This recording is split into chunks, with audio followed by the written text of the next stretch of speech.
वो बाकू तरमीम आइन का हिस्सा बना, और जब वो आइन का हिस्सा बना तो आपने देखा सुप्रीम कोर्ट के 2 जज साहिबान जिनको हमेशा से अच्छे अल्फाज में याद किया जाता था, और वो 2 जज साहिबान जिसको कभी constitutional so called constitutional bench का हिस्सा नहीं बनाने दिया गया था, उन्होंने दोनों ने इस्तीफ़ा दिया। हम एक बात वाज़ेह करना चाहते हैं कि पाकिस्तान में ज़ाती मुफादात के लिए जब भी आप फैसले करेंगे, ज़ाती मुफादात के लिए जब भी आप कानून साजी करेंगे, ज़ाती मुफादात के लिए जब आप और पर्सन स्पेसिफिक जब भी आप कानून साजी, चाहे आइन में तरमीम है या कोई और कुछ करेंगे, तो जब भी आप करेंगे वो आवाम के बहबूद व भला के लिए नहीं है। इसलिए उससे कौम में मज़ीद इंतशार फैलेगा। हम कोशिश कर रहे हैं कि तनाव कम हो, हम कोशिश कर रहे हैं कि दूरियां ख़त्म हो, हम कोशिश कर रहे हैं कि जमहूरियत चले, हम कोशिश कर रहे थे कि सारे फ़ैसले ईवान में हो, हम कोशिश कर रहे थे कि ईवान में फ़ैसले आवाम की बेहतरी के लिए हो, जमहूरियत के लिए हो, कानून की बालादस्ती के लिए हो, लेकिन ऐसा नहीं हो सका।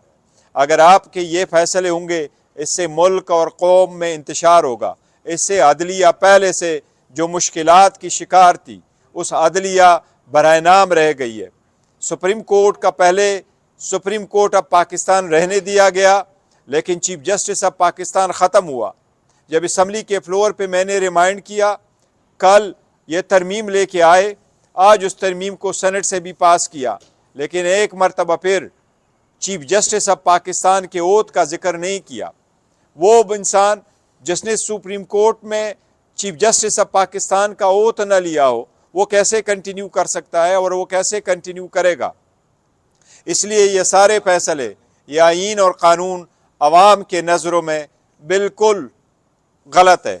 ये गैर आइनी फैसले हुए हैं, गैर आइनी तरामीम हुई है। हमने इसकी मजम्मत की है, हम मजम्मत करते हैं, और इनके ख़िलाफ़ इंशाअल्लाह अपना लाएअमल जो तहरीक तहफ़्फ़ुज़ आइन पाकिस्तान है, कल उनका 2 बजे इजलास होगा इंशाअल्लाह, उसमें भी फ़ैसले होंगे। लेकिन अदलिया को हम यकीन दिलाते हैं कि इंशाअल्लाह हम अदलिया को मजबूत करके रहेंगे, हम अदलिया को मजबूत करेंगे इंशाअल्लाह ताला, ईवान की बालादस्ती कायम करेंगे, चाहे वो जल्द और रेस्ट हो, लेकिन अवाम इन सारे फैसलों को मुस्तरद करती है। क्या कॉन्सिक्वेंसेस लगते हैं आपको इस जो देखिए, अभी जो कंसिक्वेंसेस आपने देखा, जज साहिबान ने इस्तीफ़ा दिया है, इसी तरह से बाकी वकला तरीके से चल पड़ेगी। हम चाहते हैं कि पाकिस्तान एक क्रिटिकल सिचुएशन में है, इस वक्त दहशतगर्दी है, इकानमी ख़राब है, और हमने बड़ी कोशिश की कि हम रियासत के साथ खड़े हो, और रियासत के साथ खड़े रहेंगे, पाकिस्तान के अंदरूनी बैरूनी दुश्मनों के ख़िलाफ़ हम खड़े हो। लेकिन अगर आप फिर कौम के मफाद में फ़ैसले नहीं करते और आप ज़ाती मुफाद में फ़ैसले करते हैं,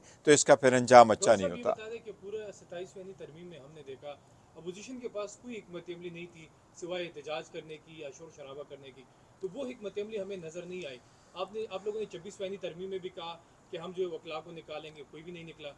तो 27वीं तरमीम में आपके पास क्या है? देखिए, मैं 24वीं और 27वीं तरमीम में बड़ा फ़र्क है। उस वक्त भी हम कोर्ट में गए थे, हमने वकला को भी कहा था, हमने जजेस को भी कहा था, ये सिस्टम की फॉल्ट है, ये हमारी नाकामी नहीं है। हम हर जगह गए जहाँ एक बंदा जा सकता है, और अगर आप पॉलिटिकल स्ट्रगल करते हैं तो पॉलिटिकल स्ट्रगल में आप कोशिश यही करते हैं कि जो आपको कानून और आइन में दिया गया फोरम है, वो जहाँ जहाँ आपको अवेलेबल है, आप उसमें स्ट्रगल करते हैं। तो हमने इस ईवान में भी आवाज़ उठाई, हमने बाहर भी असम्बली लगाई, हमने आवाम में भी चले गए, और हम सुप्रीम कोर्ट में भी गए। वो पिटीशन भी पेंड रही, वो पिटीशन नहीं लग सकी।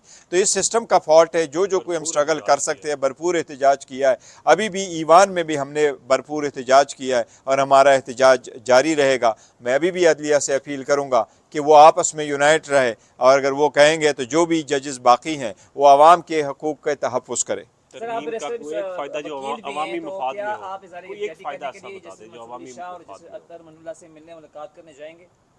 देखिए, आज उन्होंने इस्तीफ़ा दिया, इंशाअल्लाह ताला वकला जो करेंगे हम भरपूर सपोर्ट करेंगे, और हम उनके जो एज अ जज इन्होंने खिदमात अंजाम दिए, उनको खराज तहसीन पेश करते हैं। ये एक जज को रिज़ाइन करना उनकी ज़मीर की आवाज़ है, और उन्होंने कहा है कि वो भी एग्री नहीं करते इस तरमीम के साथ। इस तरह दूसरे जजेस ने भी कहा है कि हम इस तरमीम के साथ एग्री नहीं करते।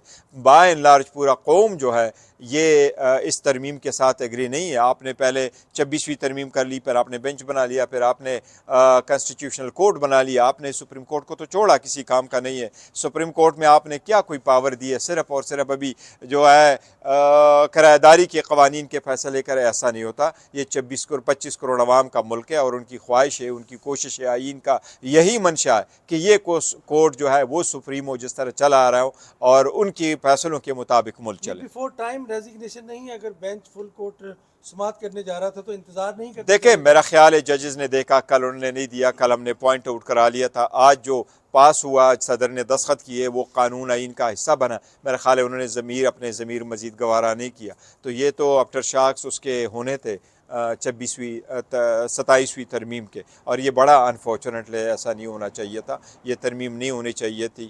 اور اگر ترمیم آئین اور قانون میں آپ نے کرنی بھی ہے تو وہ بائی کنسنسس ہو، لوگ اکٹھے ہو اور عوام کے حقوق کے لیے ہو، ملک کی بہتری کے لیے ہو، اداروں کی انڈیپینڈنس کے لیے ہو، ان کو مزید مضبوط بنانے کے لیے ہو، ان کو مداخلت سے صاف کرنے کے لیے ہو. عدلیہ میں ضرور اگر آپ کو چاہیے کہ جی اس میں ہم ریفارمز لے کے آئے تو ریفارمز پارلیمان میں بھی ریفارمز کی ضرورت ہے، ملک میں بھی ریفارم کی ضرورت ہے، اور اسی طرح عدلیہ میں بھی ریفارم کی ضرورت ہے. لیکن آپ اس طرح نہیں کریں کہ ریفارم کے نام سے اور ریفارم کی جگہ سے آپ کہیں یہ سارے وہ ججز ہیں کہ جی وہ فیصلے کرتے. اگر ایک جج نے بھٹو کو پھانسی دی، ایک جج نے وزیر اعظم کو کنورٹ کیا، تو اسی وقت تو یہ سارے لوگ گئے تھے نا. اس وقت بھی تو یہ سارے پٹیشن لے کے میاں صاحب گئے تھے وہاں پر کہ جی میمو گیٹ کمیشن بناؤ. اس وقت تو پٹیشن یہ لوگ لے کے گئے تھے کہ یوسف رضا گیلانی صاحب کو آپ کنورٹ کراؤ، سپریم کورٹ کے آرڈر کو بحال کراؤ. این آر او لے کے آیا تھا، این آر او میں تو سارے 8000 کیس انہوں نے سارے ختم کروائے تھے. تو یہ وقتاً فوقتاً جو بھی آپ غلط کام کرو گے اس کے یہی نتیجے ہوتے ہیں.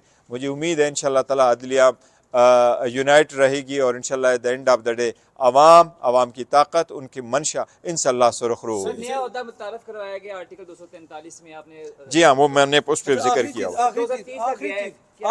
آخری چیز صرف یہ بتائیے گا کہ اس کا کیا کس قسم کا دباؤ آئے گا عدلیہ کے اوپر، حکومت کے اوپر، ان دونوں جیسے؟ دیکھو عدلیہ پہ یہ فرسٹ ٹائم نہیں ہے کہ عدلیہ پہ دباؤ آتا ہے، پہلے بھی آیا تھا. مشرف کے دور میں بھی 60 ججز جو ہے وہ جیل ہو گئے تھے، آپ کو یاد ہے، کسی کو آنے جانے کی اجازت بھی نہیں تھی، اور وہ لوگ جو ہے ان کے بچوں کو دوائی کی اجازت نہیں تھی. بٹ آپ نے دیکھ لیا کہ اللہ تعالیٰ کو منظور تھا، وہ سارے واپس آ گئے تھے. افتخار محمد چودھری صاحب بھی ریسٹور ہوئے تھے، اس کے ساتھ باقی بھی ججز ریسٹور ہوئے تھے. تو میں یہ آپ کو بتا دوں کہ کل انہوں نے تو سپریم کورٹ آف پاکستان کا نام ریسٹور کیا.